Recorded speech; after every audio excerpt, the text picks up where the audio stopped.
আসসালামু আলাইকুম, আমি মোহাম্মদ মাইনুল বিশ্বাস, পড়াশোনা করছি ঢাকা বিশ্ববিদ্যালয় বিবিএ ফ্যাকাল্টিতে। আজকে আমি মূলত আপনাদের সাথে একটা ছোট কোশ্চেন নিয়ে আলোচনা করব। আপনাদের কাছে হয়তো দেখতে মনে হতে পারে যে reading books is oblique or interesting, কোশ্চেনটা তো অনেক ছোট একটা কোশ্চেন, এখানে আবার সে কি আলোচনা করবে? ম্যাক্সিমাম তো আগেই বুঝতে ফেলেছেন উত্তর হয়ে যাবে আর, তাই না?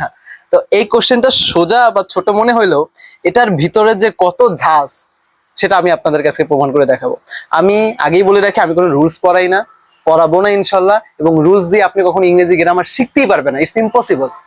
যদি আপনি কোনো একটা জিনিস লজিক্যালি না বুঝে শুধু মুখস্থ করেন, আপনি পারফেক্টলি শিখতে পারবেন না। কারণ ইংলিশ হচ্ছে একটা ভাষা, ভাষা মুখস্থের বিষয় না, ভাষা আপনাকে বুঝে বুঝে শিখতে হবে এবং আমরা বুঝে বুঝেই শিখবো। এবং এই একটা মাত্র কোশ্চেন দিয়ে আমি ইংরেজি গ্রামারের যে মেইন জিস্ট, সেন্টেন্সের সবচেয়ে গুরুত্বপূর্ণ যে একটা পার্ট সাবজেক্ট, সেই সাবজেক্টটা আপনাদেরকে ক্লিয়ার করবে ইনশাল্লাহ।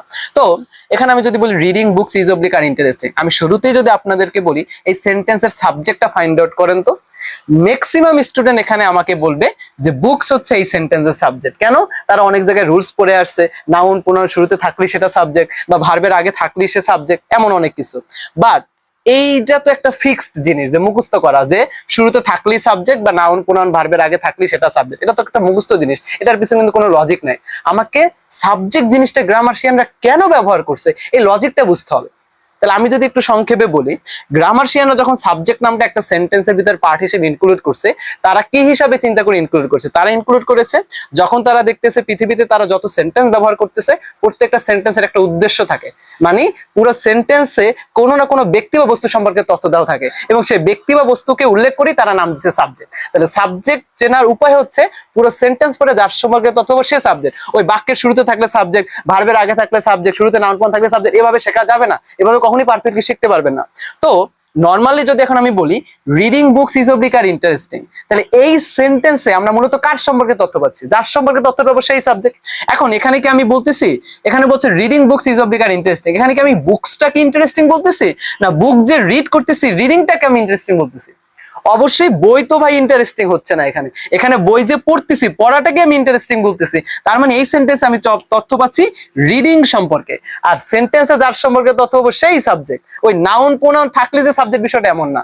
এবার যার সম্পর্কে তথ্য পাচ্ছে সে যদি নাউন প্রোনাউন হয় তাহলে সে নাউন প্রোনাউন সাবজেক্ট হতে পারে। বাট এখানে কিন্তু আমি বুকস সম্পর্কে তথ্যটা পাচ্ছি না, কারণ বুকস ইন্টারেস্টিং না, এখানে রিডিংটা হচ্ছে ইন্টারেস্টিং। তার মানে রিডিং সম্পর্কে তথ্য পাচ্ছি, তার মানে 100% এখানে রিডিং হচ্ছে সাবজেক্ট। বাট ম্যাক্সিমাম পোলাপান এখানে বুকস কে সাবজেক্ট ধরে বলবে, নাউনের সাথে এস আছে মানে প্লুরাল, তার মানে ভার্বটা প্লুরাল হবে, উত্তর দিয়ে দেবে আর। বাট ভাই এখানে তো বুক সাবজেক্টই না, তাহলে ও তো ভার্বের সাথে এগ্রি করবে না, ভার্ব এগ্রি করবে হলে সাবজেক্টের সাথে, এবং সাবজেক্ট হচ্ছে এখানে রিডিং, আর রিডিং হচ্ছে সাবজেক্ট একটা জিরান, এবং জিরান সবসময় সিঙ্গুলার। এখন ও যে জিরান, এটা কিভাবে বুঝবো? মনে রাখবেন, যখন ভার্বের সাথে আইএনজি থাকে এবং সেটা সাবজেক্ট হিসেবে কাজ করে তখন তাকে জিরান বলা হয়। তার মানে এটা রিডিং হচ্ছে ভার্বের সাথে আইএনজি এবং সাবজেক্ট হিসেবে পড়ছে, তাই ও জিরান, আর জিরানটা অলওয়েজ সিঙ্গুলার। তাহলে যেহেতু রিডিং এখানে সাবজেক্ট জিরান, আর জিরান যেহেতু সিঙ্গুলার, আর সাবজেক্ট যদি সিঙ্গুলার হয় ভার্বও সিঙ্গুলার হবে, so the right answer will be is. এখানে আমরা আর বলতে পারবোই না। বাট ম্যাক্সিমাম পোলাপান বুকসকে সাবজেক্ট ধরে আর উত্তর করবে। আশা করি এই ভুলটা আপনারা করবেন না। এখন এখানে আরো একটা চমৎকার জিনিস শেখার আছে, সেটা কি? তাহলে ভাইয়া আপনি বললেন এখানে রিডিং সাবজেক্ট, মানলাম, আপনি লজিকেও দিলেন, বুঝলাম, বাট এই বুকসটা তাহলে এখানে কি? বুক যদি সাবজেক্টই না হয়, ওর এখানে পজিশন কি? এই জিনিসটা আমি 100% শিওর কেউই আপনাকে পারফেক্টলি বুঝাতে পারবে না। আমি নিজের গর্ব করতেছি না বা অহংকারও করতেছি না, আমি জাস্ট আপনাদেরকে বুঝাচ্ছি, আপনারা কি শিখতেছেন সেটা একটু লক্ষ্য করুন, খেয়াল করেন। তাহলে এখানে বুকস এর পজিশনটা কি? আমি বুকস এর পজিশনটা বলার পূর্বে আগে আমরা দেখতে হবে বুকসটা আসছে কার সাথে। এখানে বুকসটা কিন্তু রিডিং সম্পর্কে তথ্য দিচ্ছে, কারণ রিডিং হচ্ছে ইন্টারেস্টিং। এখন কোন জিনিসটা রিড করে ইন্টারেস্টিং? সেটা হচ্ছে বুকস। তার মানে বুকসটা আসছে রিডিং এর সাথে, তার মানে বুকসটা যদি কারো পার্ট হিসেবে ব্যবহার করা হয় সেটা হচ্ছে রিডিং এর পার্ট হিসেবে আসছে।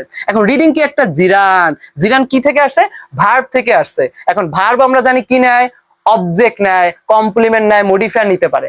তার মানে এই জিরান যেহেতু ভার্ব থেকেই আসছে, রিডিং তো রিড ভার্ব থেকেই আসছে, তার মানে জিরানও আপনার অবজেক্ট নিতে পারবে, কমপ্লিমেন্ট নিতে পারবে, মডিফায়ার নিতে পারে। এখন ভার্বের পরে যদি আমরা কোনো ওয়ার্ডকে কি বা কাকে দ্বারা প্রশ্ন করে পাই, সেই ওয়ার্ডটা ওই ভার্বের অবজেক্ট। ওকে, তাহলে এখন যদি আমি রিডিং কে কোশ্চেন করি, ওকে একটা ভার্বাল জিরান বলা যায়, তাহলে ভার্ব যেমন অবজেক্ট নয়, ভার্বাল বা জিরান্ডও অবজেক্ট নিতে পারে, বা এটাকে আপনারা নন ফাইনাইট বা বলে থাকেন, ও অবজেক্ট নিতে পারে। আর অবজেক্ট চেনার উপায় হচ্ছে কি বা কাকে দ্বারা প্রশ্ন করা। এবার যদি আমি প্রশ্ন করি রিডিং পড়া, কি পড়া, উত্তরে কিন্তু বুক চলে আসতেছে। তাহলে কি বা কাকে দ্বারা প্রশ্ন করে আমরা অবজেক্ট পাই, তার মানে বুকস আছে, এখানে রিডিং জিরান্ডের একটা অবজেক্ট, আর অবজেক্ট নাউন বসতে পারে, তাই বুকস হচ্ছে অবজেক্ট একটা নাউন। তার মানে বুকস কিন্তু এখানে নাউন ঠিকই, বাট ও কিন্তু সাবজেক্ট নাউন না, ও হচ্ছে সাবজেক্ট হিসেবে যে জিরান বলতেছে সেই জিরান্ডের একটা অবজেক্ট নাউন। তাহলে এখানে কত বড় একটা ভুল করে পোলাপান। পোলাপান তো এখানে বুকসের সাবজেক্ট ধরবে, বাট ও তো এখানে সাবজেক্টই না, ও তো একটা অবজেক্ট, আর অবজেক্ট তো ভার্বের সাথে এগ্রি করবে না। তাহলে সাবজেক্টকে রিডিং জিরান, ও সিঙ্গুলার, তাই ভার্বটা হচ্ছে ইজ, আর রিডিং জিরান্ট একটা ভার্ব থেকে আসছে, ভার্ব অবজেক্ট নাই, তাই জিরান্ডের অবজেক্ট হচ্ছে বুকস একটা নাউন। আশা করি সাবজেক্ট সম্বন্ধে একটা ছোটখাটো আইডিয়া আমি দিতে পারছি। পরবর্তী অন্য কোনো ক্লাসে আমি আরো বিস্তারিত আলোচনা দিব, আরো অনেক কোশ্চেন সলভ করাবো। সো আমাদের সাথে মানে ডিউ ড্রিমার স্বপ্ন সাহস ও সংগ্রামের সাথেই থাকবেন ইনশাল্লাহ। আমাদের মাধ্যমে আপনারা ইংরেজির একটা স্ট্রং বেসিক আপনারা ডেভেলপ করতে পারবেন ইনশাল্লাহ।